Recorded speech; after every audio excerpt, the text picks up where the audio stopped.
Good afternoon, everyone. I'm Barbara Ham-Lee. Up next on the Another View Roundtable, political March Madness.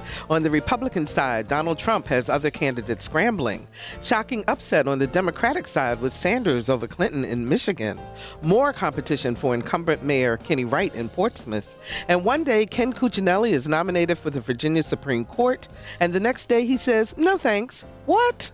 Roger Chesley, Carol Pretlow, Bill Thomas, and Wil LaVeist are here. Stay tuned. The Another View Roundtable is coming up next, right after this news from NPR.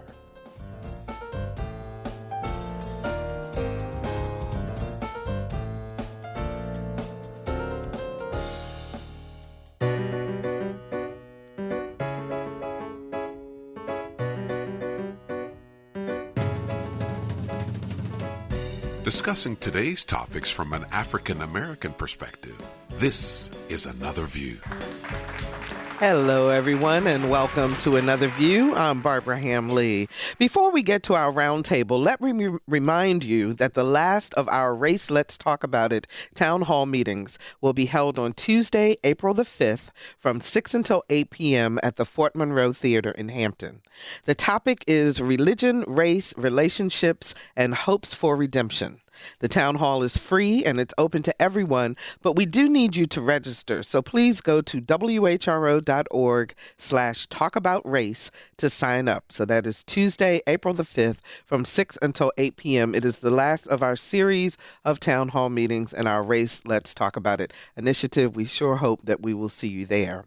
So there's lots to talk about with our roundtable today. So let's get started. Roger Chesley is a columnist with the Virginian-Pilot, and you can read his columns every Tuesday, Thursday, and Saturday. Hey, Roger. Hello, Barbara. How are you doing, I'm miss? doing great. Wonderful, wonderful. Thank you for being here. Carol Pretlow is a political science professor at Norfolk State University. Hi, Carol. Hi, Barbara. How's spring break? Wonderful. Bill Thomas is our community activist, just flew in from D.C. Hey, Bill. Good. How are you? I'm doing great. Everything going well? Life is beautiful. Life is beautiful. That's wonderful. And Wil LaVeist is a journalist, author, and talk show host, and you can hear his show every Wednesday on Hampton University Radio, WHRV-FM. He's joining us by phone right now and hopefully momentarily in the studio, right, Wil? Yes, in about 1 minute, I'll be glad to see your wonderful face. Isn't technology fabulous? We really appreciate that. All right, let's get started, guys. By the way, we are going to have a very civil conversation and be polite to each other, even though we're talking about some issues that cause people to become excited. You mean there'll be no discussion of hand size today? There will be no discussion. Oh, okay. All right. Ben Carson this morning endorsed Donald Trump for president. He's the latest of several endorsements of Trump by African Americans, including the brother of slain civil rights activist Medgar Evers. Let's take a listen. Your support of him is raising a lot of eyebrows. Why did you decide to endorse Donald Trump? The main reason why I like him, he shoots from the hip. And he doesn't have written speeches and all that kind of stuff. He's just a man and he's above the billionaire. He didn't get there by sitting around waiting on welfare on the corner every month. Given the things that Donald Trump has said, he's wavered on denouncing the KKK and David Duke. He has offended some people with his use of the phrase, the blacks. Does that concern you at all? Not really, because let me tell you, most whites in this country have a problem with black folk, and you know that. But he'd happen to be the one to stand and speak up for it. We blacks have a problem with ourselves some. In Chicago last year, over 500 blacks were killed by blacks. So, when you start talking about who cares about who, it doesn't matter.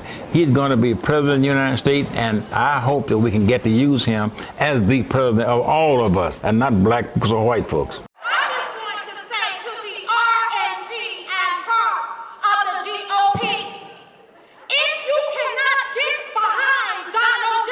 Trump, then get out of the way because we are voting for Donald J. Trump.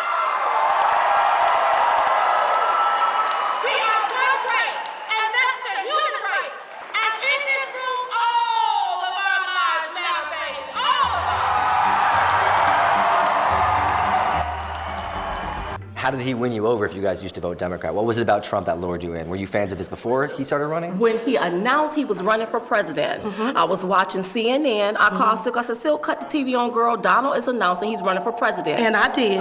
And she called me back halfway through. She said, girl, this is going to be our next president. And it's been on ever since. I love everything that he's talking about. And I am tired of voting for the same system that keeps handing us the crumbs. That's right. Baby, it's time for a slice of the cake. And bring in Donald Trump that have the ingredients to make the cake, and then he'll show us how to make the cake, and we can sit down and have a slice of it. Yeah. Wait, so there's no way you guys are like average voters. You guys work for Trump, or you work for the campaign? We do not work for Trump. Okay. We do not work for the campaign. We are truly Trump supporters. We support him. Everything that he say, we love. Yes. We are voting for him, baby. That's what we're going to be doing.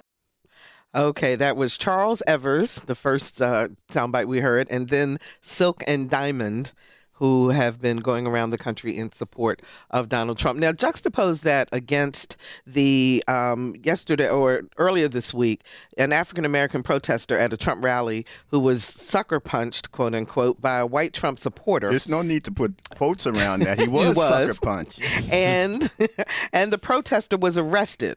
Now, granted, the supporter was arrested the next day, but Roger, your reaction to both of these? Well, first of all, you're always going to have at least some black support for Republican presidential candidates. And I think it would probably be more if there was more that the Republican Party, the titular head of the Republican Party in terms of the nominee, was actually offering to a broad swath of African-American voters. I just wanted to double check. So before I came here, I looked at factcheck.org. The latest polls among African Americans show that between 4 to 12% are likely to vote for Trump if he's presumably going to be the GOP nominee. So there's that, but that's right in line with most presidential elections in this country. It's not a huge difference. You saw an outsized number of African Americans voting for Barack Obama in 2008 and 2012, so that might skew those latest elections, but historically, that's right around where we'd be. So you're going to have some African Americans who are going to back them. The overwhelming majority aren't. They're going to go for the Democrats as they have in past years. Bill? The Trump situation in my face of looking at things is very simple. It's not Trump. People are just tired of the establishment, both Democrats and Republicans. After 50 years, nothing have changed. In fact, in the last 12 years, African-American communities have suffered horribly. High unemployment, non-support of historically black colleges and universities, no jobs. Jobs are going other places. So I think people are just tired of both Democrats and Republicans not listening. And I think when you have a primary in a state that has open voting, Trump went with bigger margins because Democrats are crossing over. But what has Trump said that would make African Americans in particular feel that he would support the kinds of things that you're talking about in terms of making a difference? Trump is a businessman. And in my judgment, I would rather deal with a businessman than these politicians that just constantly deceive us. I'm just getting back from the Virginia General Assembly, and we had asked for money to help save black lives. Instead of giving us money, they cut us. Instead of having a black judge on the Supreme Court, they got a white judge from someplace in Southwest Virginia. I mean, Democrats and Republicans are not listening. I think Governor McAuliffe is a good, decent man, and he's a businessman, but he thrived on black votes. He only got 36 to 37% of the white votes. But the reciprocity in terms of money coming to help save Portsmouth and get rid of those tolls altogether, which is driving their plight, are trying to. Cancer is an epidemic in Virginia for everybody. For the African American community, black men like us here have 70% chance of dying from cancer than a white man. Women, black women, I mean, I'm just telling you, and the goal. But again, back to my question, what is Trump saying? He's a businessman. That makes people think he's saying he's going to do that? something different. It's not Trump. It's just not the same just old doing thing. Something different. Yes, Roger. It's amazing to me this love for this quasi-politician who is among the 1%, who had many advantages before in his upbringing and in his life, and who has been shown to do that he'll say anything off the top of his head without a whole lot of programs or policies that will back up that he'll do what he says to do. It's a lot different being a businessman where you can pick and choose those things that you want to deal with, as opposed to being the president, being a governor, where you're going to have to deal with situations that often don't necessarily have a good choice to it. Now, if you're a businessman, you can walk away. As president, as governor, as politicians, you can't do that. A lot of things that government deals with are those things that nobody else wants to. Look at the situation that we're dealing with in Flint right now with the whole issue in Flint, Michigan, with the whole, situation with water. Businessman would turn his back on that because there's no good outcome for it. No ROI. You have to deal with that if you're the governor. You have to deal with that as a president. You're going to have all sorts of situations that you can't just bluster your way through. And to the fact that this man has never held political office, it just astounds me that he has gained so much support from people. Carol, as a political scientist, what do you see going on? Well, I see the same thing that Roger sees, and in addition to that he would have to deal with the legislature, and that would be the assumption, I guess, on his part, is that Republicans will remain in control of both houses. That's debatable, because if they don't remain in control of both houses, that even if he is the president, they can act as a check on him. The other thing that bothers me is that when you ask him specifics, how is this going to be done, in what ways, he spins that usual talking points that he uses, and he doesn't come up with specifics. So I think I'm not criticizing the people who do want to support him, but I think they need to ask for specifics. Will, Medgar Evers' brother is supporting Donald Trump. What do you think Medgar Evers would be saying right about now?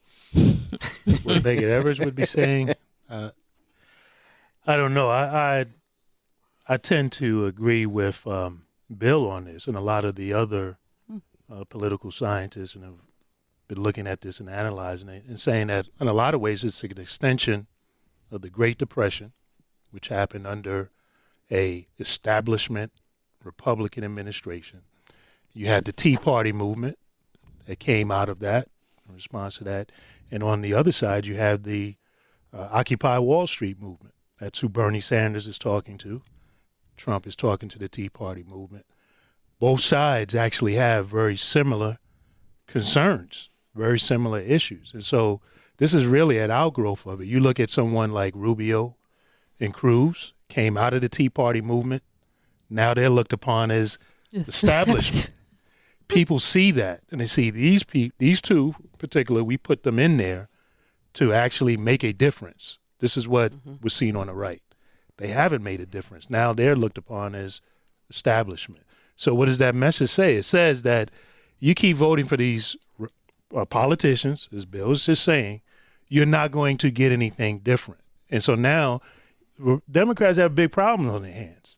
The candidate that they're putting forth is consummate politician going back, way back into time.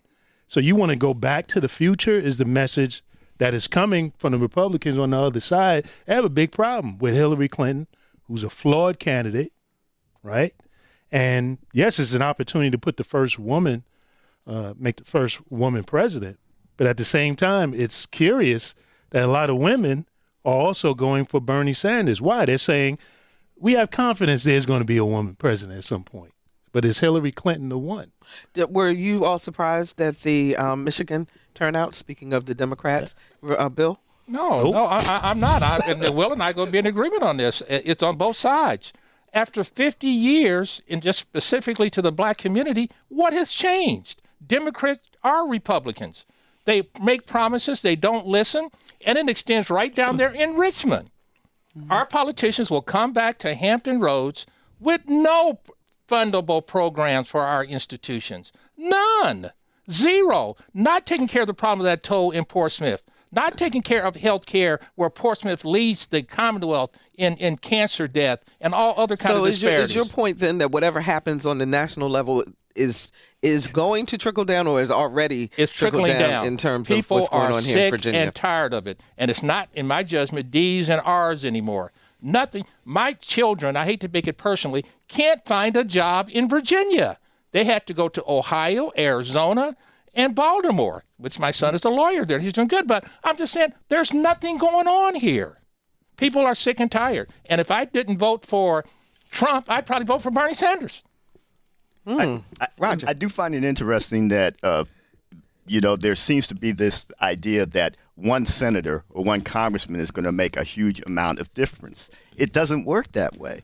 And you know that you have to generate enough co-sponsors or supporters for legislation to get through. Mm-hmm. So, yes, you can send a couple of senators to Congress. You can send them in, but to make any substantive change, you have to get enough support from others. And if you are so hard in your positions, and if you're being told by constituents, compromise is verboten, compromise is terrible, then surely that's going to lead to the gridlock that we see. Mm-hmm. And even if you have, how things have to get done in the Senate, you usually have to get 60 votes to go forward. As long as the opposition party has at least 40 to 45 members, they can mess that up if they think there's something that's not in their interest, in their constituents' interest.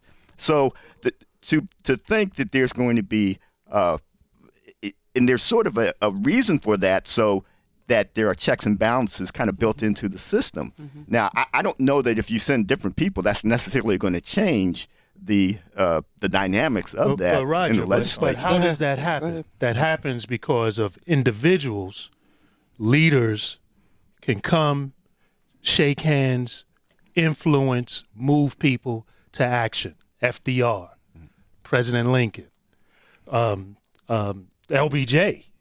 Okay, so you need an individual who can generate that kind of goodwill, who can go and make deals and make relationships and get people to move and understand where this thing is going. This is how you come and you have a Margaret Thatcher. This is how you have a Martin Luther King. This is how you have a Fred Hampton. To go down a lower level in the community. You have individuals who are able to bring people together. Fred Hampton was making alliances with whites, hillbillies, and making alliances and saying, this is what we have in common. And this is the same kind of spirit that is regenerating again. And you think that Trump can be the conciliatory This is what he's saying. Person? We don't know that, but this is what he's saying, okay. And this is what the others are failing to do. Let me tell you something I saw in a debate yesterday, that because I've already said Trump is a brilliant marketer, and he's a smart man. You couldn't have achieved the things he achieved if not. He did something in that debate when they asked about Social Security. Absolutely. He sat right there and he said, I'm not doing anything with it. He was talking directly. Now, if you're in Florida. We getting ready to come to Florida. 6 million. Exactly. You're in Florida. Yeah. You in your 70s.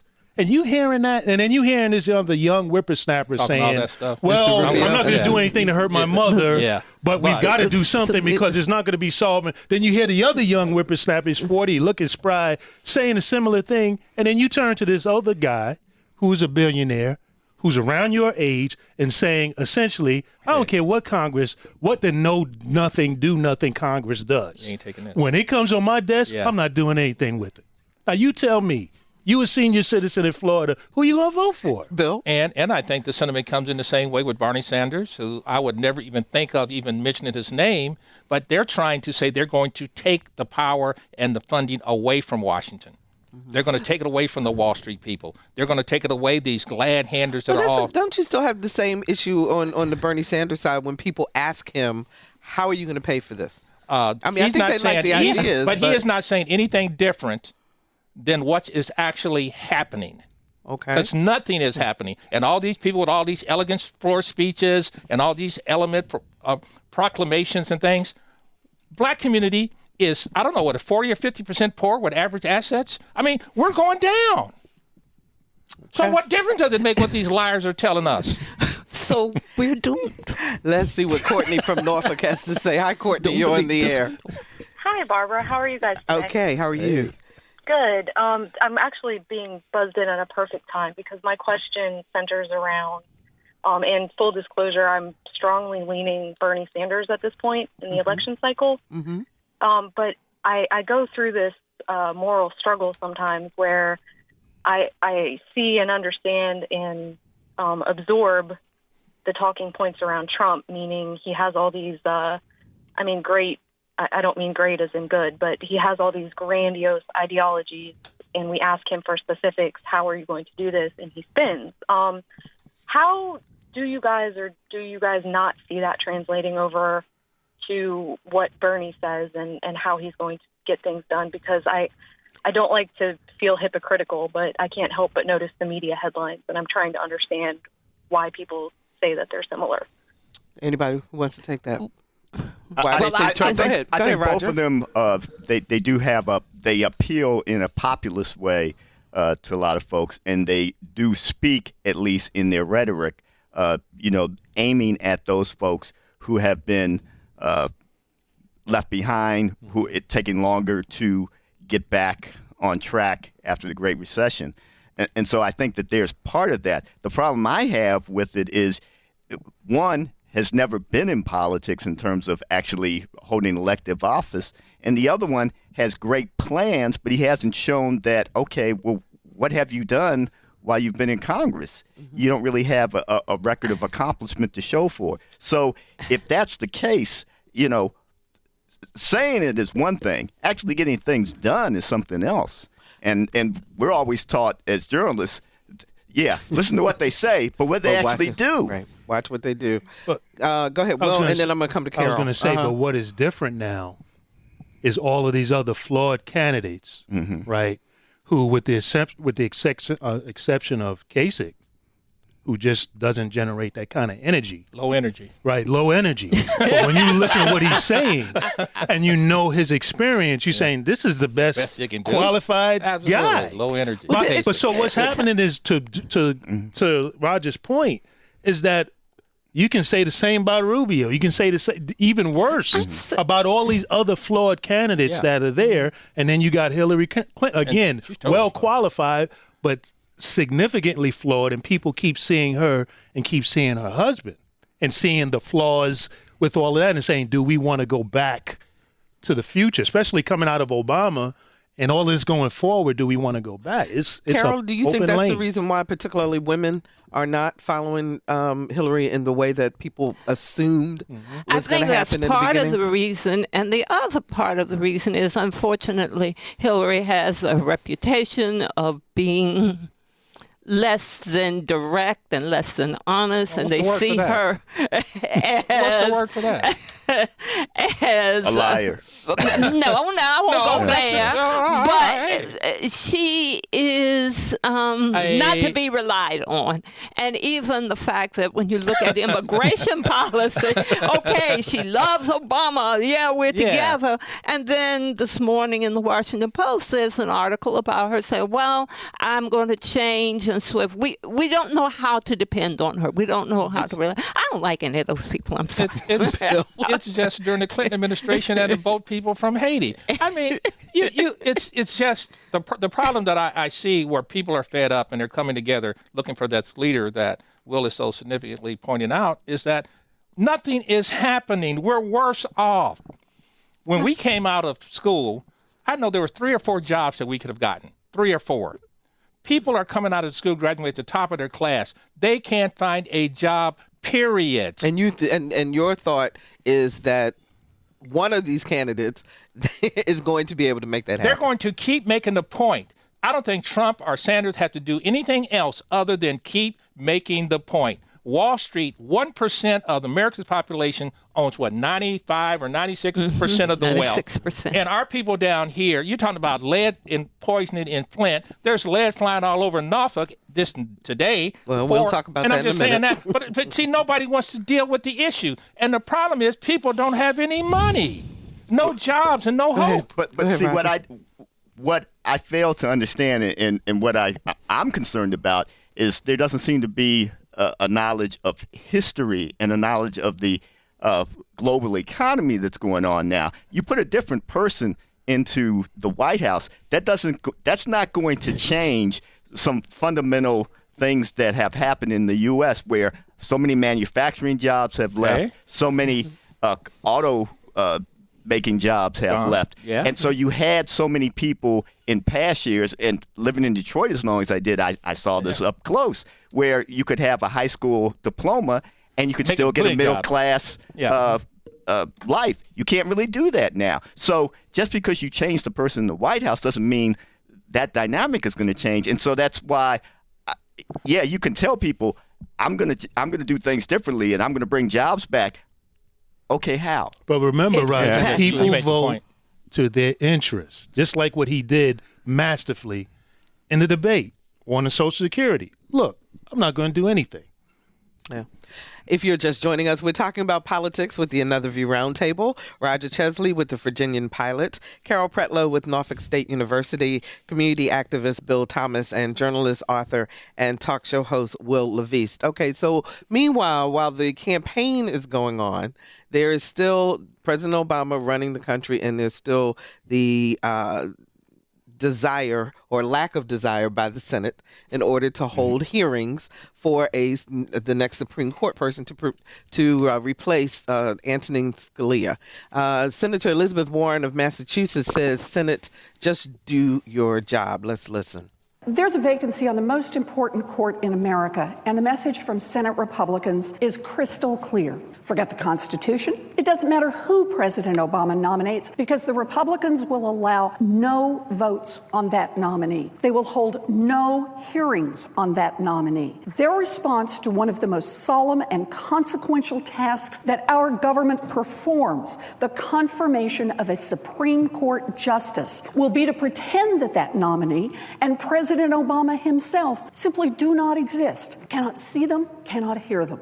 At the same time that they are blocking all possible Supreme Court nominees, Senate Republicans are in a panic because their party seems to be on the verge of nominating one of two extremists for president. Two candidates who think nothing about attacking the legitimacy of their political opponents and demeaning millions of Americans. Two candidates whose extremism, Republicans worry, will lead their party to defeat in November. Now, these are not separate issues. They are the same issue. If Republican senators want to stand up to extremists running for president, they can start right now by standing up to extremists in the Senate. They can start by doing what they were elected to do right here in the Senate. They can start by doing their jobs. Bill, I see you shaking your head. That's insane. There's no constitutional provision to have 9 Supreme Court jurists. And what the Democrats did the same thing, and Joe Biden was one of the first ones doing the same thing. They had the same issue when they were in charge. The Supreme Court is not the problem. The problem is our children can't find jobs. You look at every poll, the number one issue is economic development and job creation. And for her to demagogue this, and for the 33, and actually when you put Cruz together, that's got to be 65% of the people in the Republican Party that's supporting these extreme idiots. I guess they're stupid and ignorant. No, they're not. She is. I think people need to understand what happens if you have a tie in the Supreme Court. Do people understand what happens? What happens is nothing. What happens is the lower court. What happens is the current law. The current law remains what it is. Does not make a decision. Right. It means it remains what it is. Do people understand that? As she is saying, this is the Senate's job. People understand that this is what the president we hired him here to do, and we know that underlying this is all about the disrespect and keeping the president from continuing to make an impact. Roger. And it's also, if the shoe were on the other foot, I feel pretty certain that Democrats would do the same to a Republican president as well.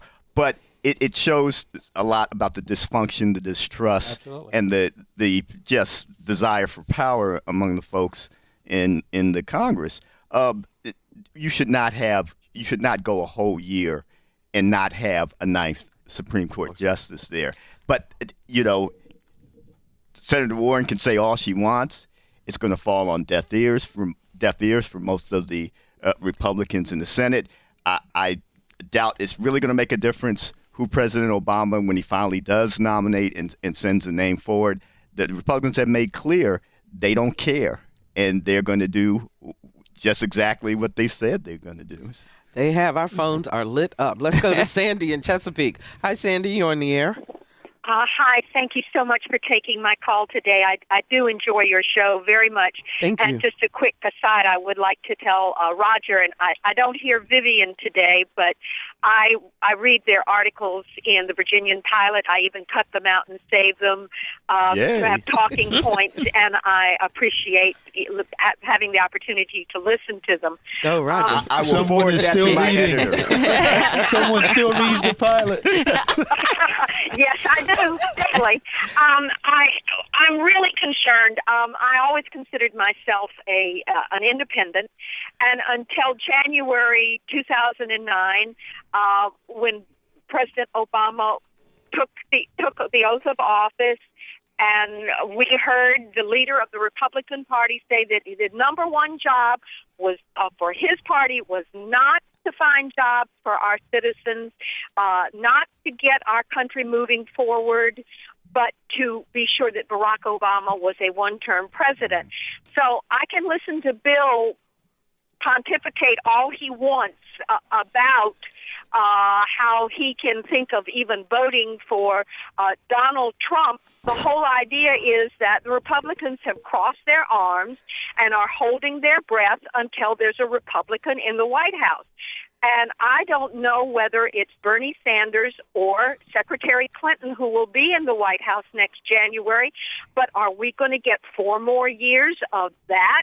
If there is, there won't be any jobs, there won't be any economy, there won't be clean water, there won't be anything, because that seems to be their number one position.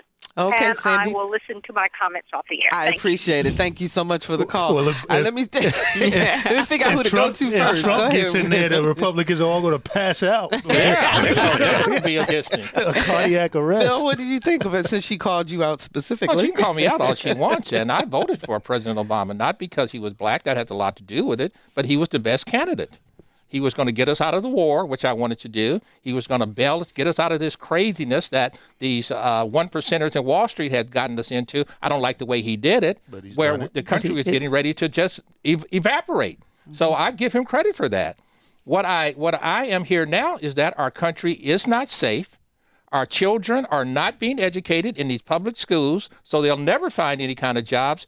And the violence in our community is just abhorrent. So nothing has changed, and nothing has changed for black people because it's not about race anymore. It's about class. Expand on that a little bit. Anymore? The black folks that have an education, that were raised in a good family, are doing just fine. Just fine. Okay, I understand what you're saying. Brian joins us from Virginia Beach. Hi, Brian. You're on the air.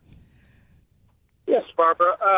It seems like the gentleman didn't listen to a word that last caller said. I mean, that's right. This is the party of note. They're not agreeing to anything because they don't want President Obama to do anything more for this country. You know, it seems like they have amnesia and they don't remember just what he was handed.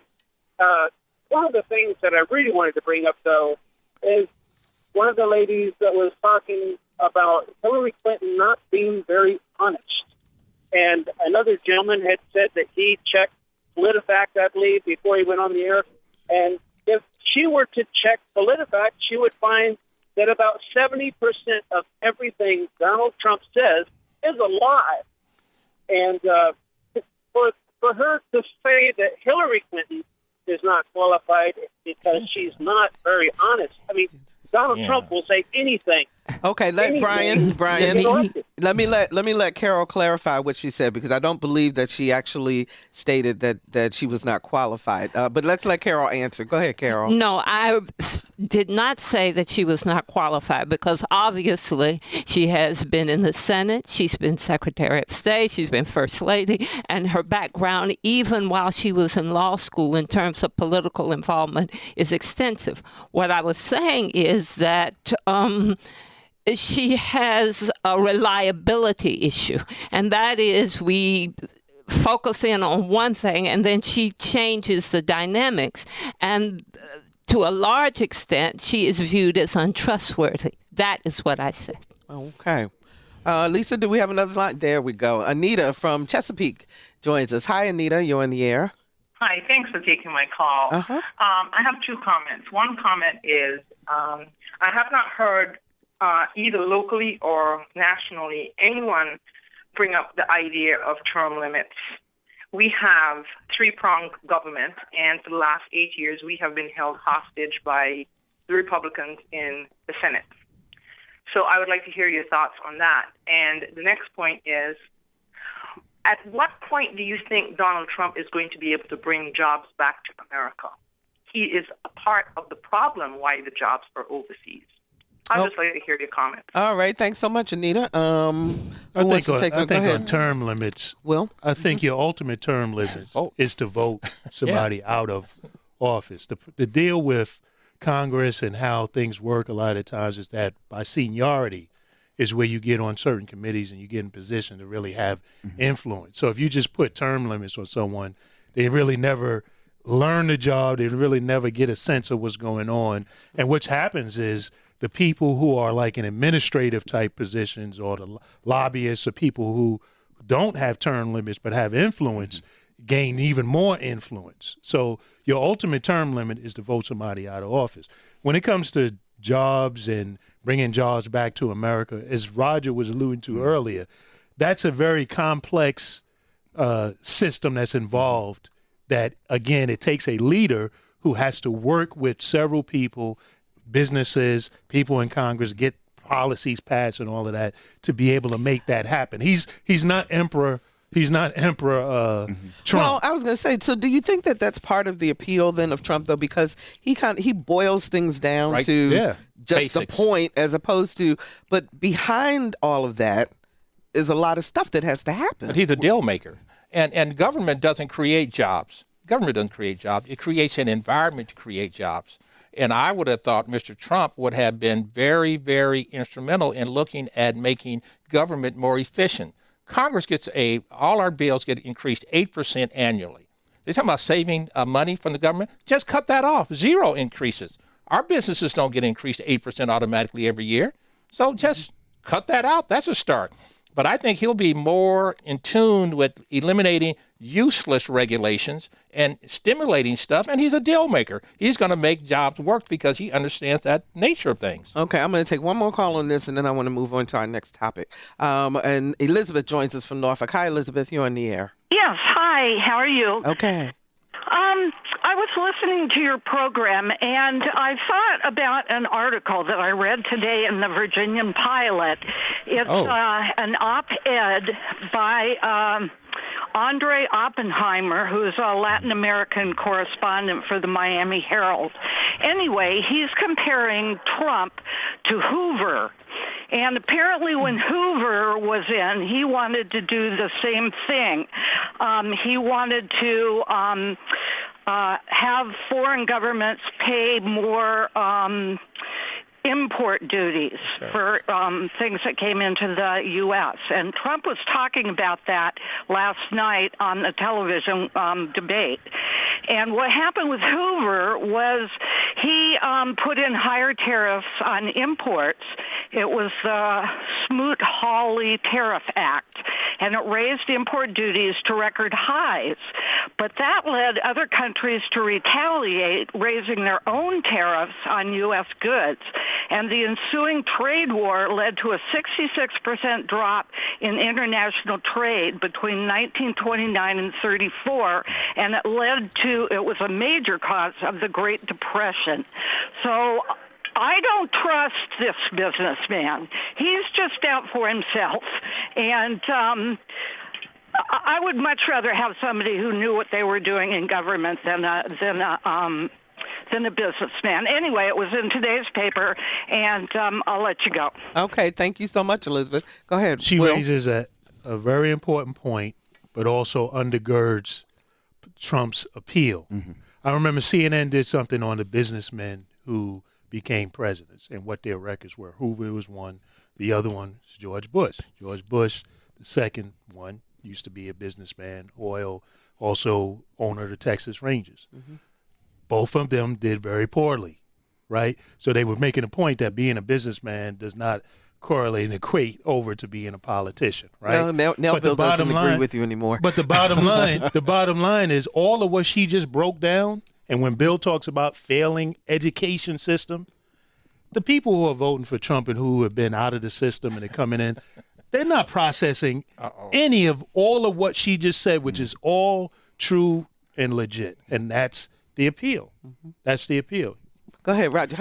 1 second. I was going to change topics, but our phones are just lit up, so we're going to continue. I so just go ahead, want Roger. to bring two quick points. One, when you talk about things we get from overseas, things we send overseas, yes, there are these trade imbalances, but a lot of Americans like the cheap products that are made overseas and then come flooding our way. And then you have other countries where we would like to be more of a player in getting our products in, China specifically, and they're not making it easy to do that. I don't know that you can have, just because you change the person who sits in the White House, that's necessarily going to change. And the other quick thing I'll mention is, at one time we had strong unions in this country. And when we had strong unions, that also in the non-union shops, it tended to raise the pay in those shops too, to try to be a check on what the unions were making. But we're at some of our lowest levels ever in terms of union membership, and that, not coincidentally, it hurts. You see where some of the pay and salaries are of a lot of Americans nowadays. So just a couple of quick points. So it's kind of secular. George joins us from Elizabeth City. Hi, George. You're on the air. Yes, thank you so much for taking my call. I want to commend you and your panel for an excellent discussion today. Thank you. I was so troubled this week to hear about the violence at the Fayetteville, North Carolina Trump rally. And went online and saw the YouTube, I think if you search for Trump supporter punches. Right, we talked about it a little bit earlier. And I was hoping that your panel could discuss the way in which Trump has incited publicly people to punch and throw out and abuse peaceful protesters who are just simply exercising their political right to free speech. And also following on other callers' idea, which is correct, I believe, that the right's austerity harms the masses and is used by the right and by Trump to set the white majority against blacks, and to do so as a red herring or as a scapegoat to divert attention away from the right's redistribution of wealth to the top 1%.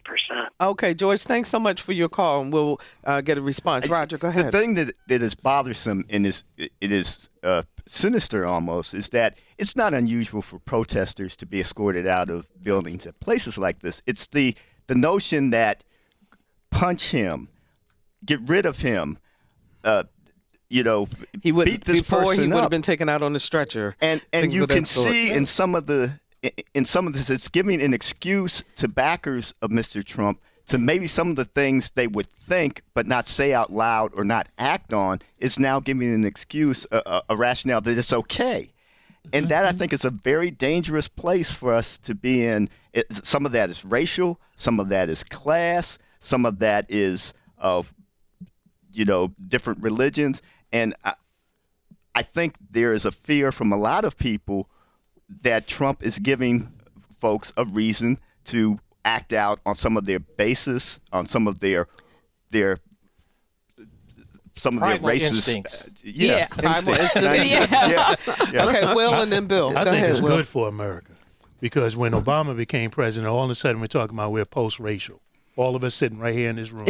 That's a whole I didn't say that. bunch of foolishness. I didn't say that. So I think it's good for America because one of America's great failings is it's never honestly dealt with all of this undercurrent of racism and hate that still exists. Trump is not out there saying, hate this person, hate that person. What happens is people put their own personal feelings and aspirations onto a candidate. I saw that happen. I was in Denver in the stadium when Obama, covering the campaign when Obama accepted the nomination. And I was amazed by the people who were crying, who were putting all of their hopes in that. And I'm looking at it, I'm like, what is going on with y'all?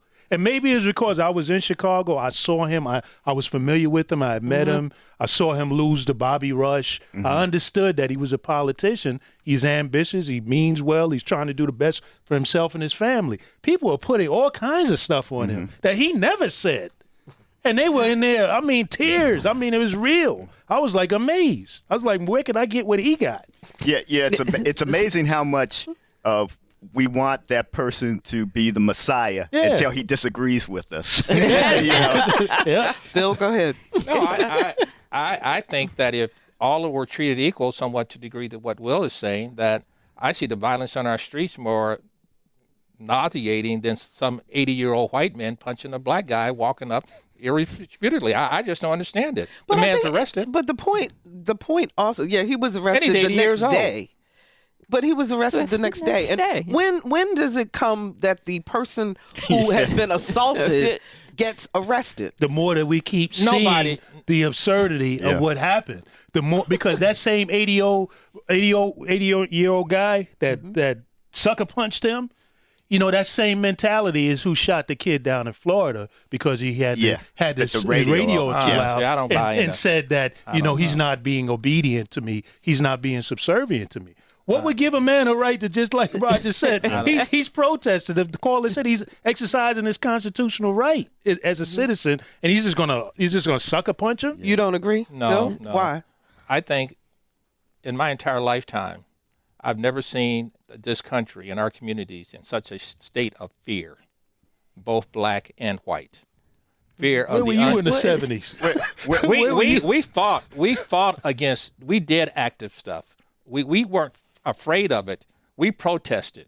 The Brown versus Topeka Board of Education was in Kansas, so we stood up for stuff. So people in Ferguson didn't protest? No. What's the difference? No, because what was going on in Ferguson didn't start 2 years ago or 3 years ago. It started 50 years ago, and Ferguson is a product of that. And nothing has really changed in Ferguson if you go back and look at the numbers. People are still unemployed, undereducated, not educated, and still making the same complaints to the same people at their local, state, and federal level. Okay, and so juxtapose that. Explain to me then what's the difference between what was going on there, and the fact that people hit the streets versus the civil rights. People were rioting for no purpose. Oh, come on. When Martin Luther King and all these people that you're talking about, they were quiet rioting. President Obama did a speech over at Hampton University. And you ought to go back and look it up. It's called the Quiet Riots. And he methodically goes through this whole thing that we're going through now. Best thing I've ever seen. So make sure I really want to make sure I'm clear on this, that we're understanding what you're saying. So you're saying what happened in Ferguson was a riot. Yes. I'm asking. Oh, absolutely. Versus the aftermath of Ferguson. Versus hitting the streets and protesting They for weren't civil protesting. rights. They were rioting, shooting at the arms, the police, and doing a whole bunch of other Carol, stuff. you believe you agree with that? I'm astounded that you would say that, because I remember I was in the university when at the assassination of Martin Luther King and the riots that broke out, and the fact that even traveling from Nashville to Washington, D.C. was problematic because there were hotels now like we're closed because of the riots. The riots in 67 and 68 were a riot against hope. Martin Luther King was a hope for the future, and he was murdered. But they were still riots. And even before that, there were riots about the discrimination among colleges, about events that took place on college campuses, all of that kind of fed into it. So it was not just that we can separate the peaceful events from the calm. Roger. I'm not going to say that we don't know what's going to happen tomorrow or, the next day, but we are a resilient nation. In Bill's lifetime, I mean, we've gone through World War II, we've gone through the 60s, we've gone through Vietnam. We've gone through a lot in this country, and I'm surprised that you would make the statement that this is some of the worst things that we're dealing with is happening today. Every night and every corner in this community, there's people that are dying on the streets, and it's from fear. No question, but I don't know that it's fear as much as it is just violence and just disrespect for fellow people. My history serves me correctly. One of the worst riots, probably still the worst riot in this nation, was in Brooklyn, like in the 1800s. Yeah. If you can look that up. In terms of loss of life, in terms of what they were Was it a rioting. racial riot? And it was, it was perpetrated. I'm not familiar with it. It was perpetrated by white people. I mean, so when it comes to rioting, the whites in this country, are really experts at rioting in this country. We get riots, over basketball And game. That's a riot. I think what happened in Ferguson? No, let me finish. What happened in Ferguson was very much peaceful protests, and then you had skirmishes that happened around there, but very much they were peaceful protests. No, we disagree. I thought it was a riot. Still do. Well, go look it back up. Well, it's on YouTube. It's not like the information's not there. Whatever you see on TV, go to fact whenever you do things on TV and you see samples of videos, that's all constructed too. So I got a right to my opinion, and I thought it was a riot. Okay. And and if people were really interested in changing Ferguson, which they really aren't, the schools are still doing poorly. The kids aren't doing what they should be doing, and so it's a quiet riot that has no end in a cycle. I've got about a minute left. I disagree with you there. Right. There are things that have happened in terms of Black Lives Matter. Not everybody agrees with them, but they are trying. Many members are trying to make changes in individual communities. They're trying to, yes, let's stop killing each other. Yes, let's get involved in the political process. Let's bring more African Americans into the voting booths. And these things might not happen all at once, but some of the problems that have been germinating for and been around here have been around for decades. So it takes time to fight back against that. Okay. 360 years. All right. Well, with that roundtable, we are out of time. I do want to get to next month, though, Bill, your point about the amount of, as you call it, lead poisoning, which is the amount of shootings and so forth. So we can talk about that coming up. And before we wrap up today's show, let me invite you to attend the Women's Day services at Covenant Presbyterian Church in Norfolk this coming Sunday, March 13th at 11 a.m. I have the honor of serving as the keynote speaker. So I'd love to see you there. For more information, dial 757-623-1875. And no, I'm not Presbyterian, but they asked me to speak anyway. Next week. You hooping, Barbara? You gotta be hooper. Did you speaking? You guys. Next week, we'll talk with Erin Aubrey Kaplan, author of I Heart Obama. Hear her thoughts on the legacy of the nation's first African American president. Our theme music was composed and performed by Jay Sennett. Lisa Godley is our show producer. Victor Bowen is our audio engineer, and Carla Johnson answered our phones. I'm Barbara Ham-Lee. Make it a great weekend, everyone. Thank you so much, Roundtable. Appreciate you. Let's get together again next Friday at noon for another view.